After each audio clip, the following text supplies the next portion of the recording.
Assalamualaikum warahmatullahi wabarakatuh. Perkenalkan, kami dari kelompok 4 yang beranggotakan saya Idi Hidayat dan rekan saya Arin Apriliantini, Dadan Abdul Aziz, Febi Indah Pradipta, dan Putri Purnama Rahayu. Di sini kami akan mempresentasikan mengenai minuman segar yang bernama Drink or Drink Mojito. Alasan kenapa kami membuat Mojito. Usaha yang kami buat yaitu sejenis minuman segar yang dinamakan Mojito. Kami membuat minuman ini karena terinspirasi ketika sedang main di kafe. Minuman ini pada saat itu salah satu minuman andalan yaitu Mojito. Mojito itu salah satu alasan mengapa Mojito dijual di kafe. Karena proses pembuatannya yang simpel dan visual yang menarik, terutama pada saat cuaca panas. Minuman ini sangat cocok untuk melepas dahaga. Selain itu, minuman ini juga banyak menyajikan varian rasa. Nama saya Putri Purnama Rahayu. Saya di sini akan mempresentasikan penetapan strategi pemasaran, di mana strategi penetrasi pasar yang kami lakukan yaitu dengan cara membagikan brosur, memanfaatkan media internet seperti Instagram, WhatsApp, Facebook untuk dijadikan alat promosi. Selain dengan cara online, promosi dilakukan dengan cara offline, seperti memberikan tester kepada konsumen. Selanjutnya, strategi pengembangan pasar untuk produk ini dimulai dari pedesaan di sekitar tempat tinggal kami, kemudian diperluas hingga ke perkotaan, menggunakan sistem pemasaran secara online dengan sistem COD. Strategi pengembangan untuk produk ini kami buat sedikit berbeda dari produk sebelumnya. Kami membuat produk baru dengan bahan utama yang sama. Produk pertama kami membuat Mojito. Selanjutnya media pemasaran yang dipakai pada produk ini adalah dengan memanfaatkan media internet dan membagikan brosur. Yang bisa saya sampaikan, dan selanjutnya akan dilanjutkan oleh rekan saya. Perkenalkan, saya Febi Indah Pradipta. Baik, di sini saya akan memaparkan mengenai penerapan segmentasi pasar. Ada 5 penerapan segmentasi pasar. Pertama, geografi.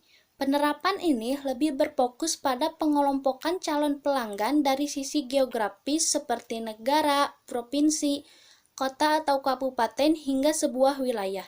Target pemasaran untuk produk ini yaitu di daerah kota dan pedesaan. Tetapi di sini kami lebih berfokus pada wilayah pedesaan. Karena di pedesaan tempat kami tinggal banyak sekali anak-anak, di mana anak-anak tersebut yang akan kami jadikan sebagai target konsumen. Kedua, ada demografi. Penerapan ini lebih berfokus dengan mengelompokkan calon pelanggan pada usia, jenis kelamin, tingkat pendidikan, pendapatan, hingga tingkat kesejahteraan.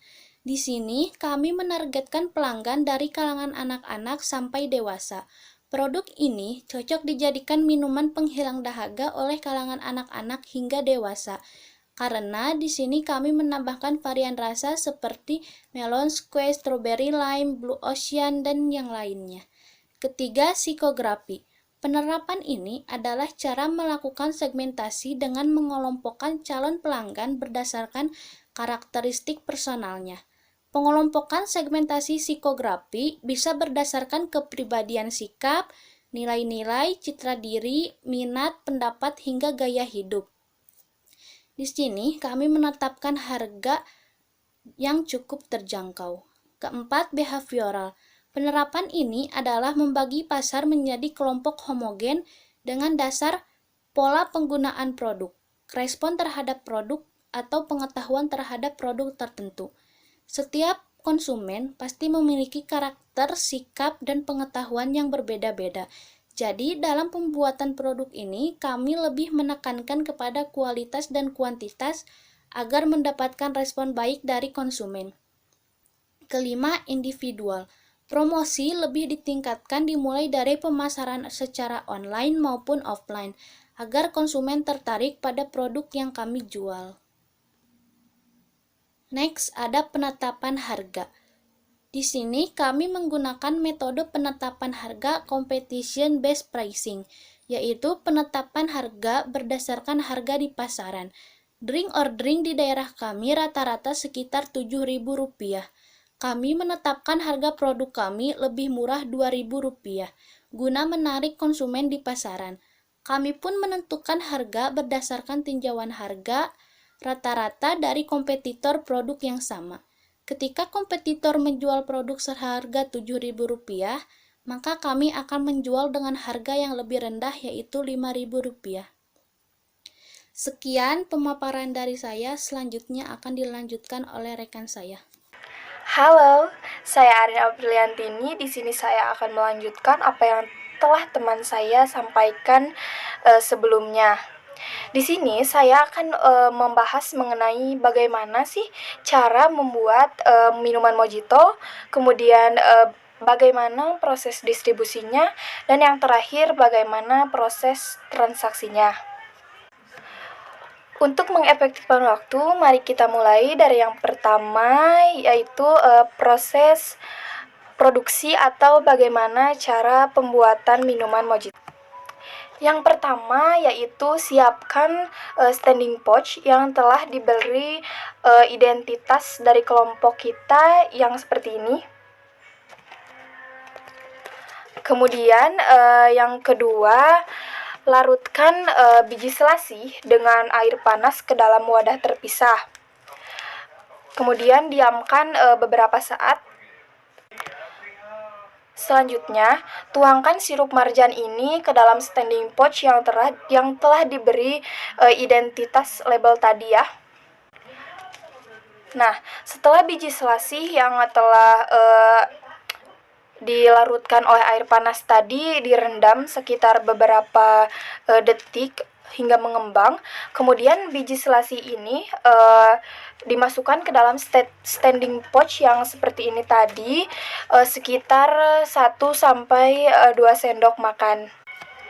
Setelah itu masukkan soda, bisa Sprite, Fanta, atau soda-soda yang lainnya ke dalam standing pouch yang telah dimasukkan sirup dengan biji selasih tadi. Setelah itu, masukkan potongan lemon menjadi beberapa bagian, bisa lemon atau jeruk nipis. Kemudian aduk hingga rata dan selesai menjadi mojito. Baik, masuk kepada pembahasan yang selanjutnya, yaitu mengenai proses transaksi dan proses distribusi. Yang pertama akan saya bahas mengenai proses distribusi. Distribusi adalah kegiatan ekonomi yang tujuannya menyalurkan barang hasil produksi dari produsen ke konsumen. Dengan kata lain, distribusi merupakan kegiatan ekonomi yang menghubungkan antara kegiatan produksi dan konsumsi. Dalam proses penjualan minuman mojito ini, kelompok kami mengadakan jualan sekitar 1 kali dalam kurun waktu seminggu. Proses distribusi dan transaksi yang dilakukan dalam produk ini yaitu didistribusikan oleh seluruh anggota kelompok dengan cara berjualan seperti membuka stand. Kami akan melaksanakan pemasaran mojito ini rencananya dalam 2 cara, yang pertama offline dan yang kedua online. Kemudian pembahasan mengenai proses transaksi. Transaksi adalah kejadian atau keadaan atau bisa disebut juga kondisi yang mengakibatkan perubahan terhadap harta, modal, dan juga kekayaan, kemudian bisa juga hutang, sehingga harus diproses. Maka dari itu, untuk proses transaksinya bisa dilihat sebagai berikut. Pemasaran produk secara offline kami lakukan dengan cara menawarkan ke setiap anak-anak maupun orang dewasa yang kebetulan lewat gitu pada saat kami sedang produksi dan berjualan. Jadi, dalam proses transaksinya dilakukan di tempat itu juga gitu.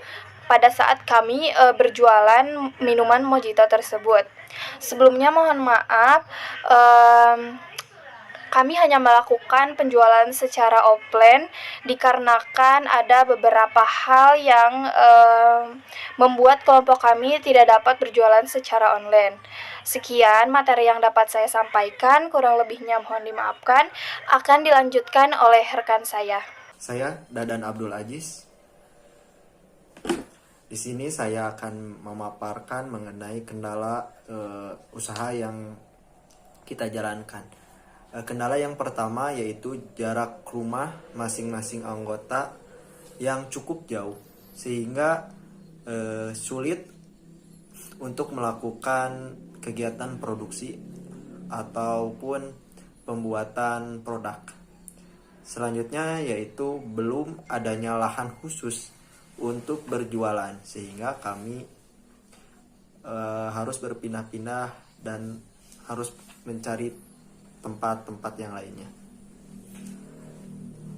Yang selanjutnya yaitu konsumen cepat bosan dengan produk.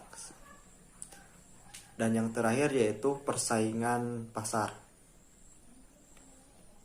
Adapun upaya untuk mengatasi kendala usaha yang kelompok kami alami, yang pertama upaya yang kita lakukan yaitu membuat produk, kemudian menjualnya di masing-masing rumah anggota kelompok. Yang selanjutnya yaitu memperluas promosi, mengadakan diskon, dan membuat packing produk yang menarik sehingga para pelanggan dapat tertarik untuk membeli produk kami.